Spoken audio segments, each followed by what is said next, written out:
Il-qorti tal-appell kriminali preseduta mill-imħallef Neville Camilleri konfermat sentenza ta' 6 snin priġunerija fil-konfront ta' Tyson Grek wara li f'Settembru tal-2021 instabħati mill-qorti tal-Maġistrat li stupra tfajla.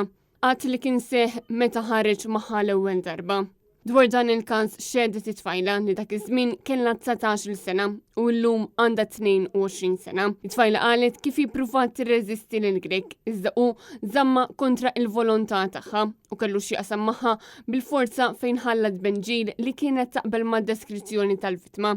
Tyson Grek li ma xeċ fil-proċeduri saħaq kif fi 3 darbit li kellu x'jaqsam magħha u kellu il-kunsens tagħha. Iżda l-qrati emnet il-verżjoni ta' tfajla fejn saħqet kif kienet dejjem konsistenti fi kliema mingħajr tlaqliq. Il-Maġistrat Montebello konfermat is-6 snin ħabs u multa ta' 2200 euro fil-konfront tiegħu. Kif ukoll ordnat il-konfiska ta' 800 euro depositu u 2000 euro garanzija personali li permezz tagħhom kien inħeles fuq kawża oħra. Dan fil-waqt li ordnat l-arrest tiegħu għax kiser il-pledġ moti mill-qorti. Tyson Grek li mhuwiex wiċċ familjari mal-qrati huwa implikat f'każ ieħor fejn flimkien ma' 5 irġiel oħra jinsab mixli bil-ħtif ta' Carlos Schembri fejn fi frar ta' sentejn ilu huwa kien ingħata l-ħelsien mill-arrest fuq dan il-każ. Iżda żugħ li għandu 28 sena u huwa mill-Isla għandu negozju ta' kiri ta' karozzi flimkien ma' Christian Borch, is-sieħeb tal-Prim Ministru Robert Abela, illi għadu għaddej proċeduri mixli illi ħataf lil dan ir-raġel fir-Rabat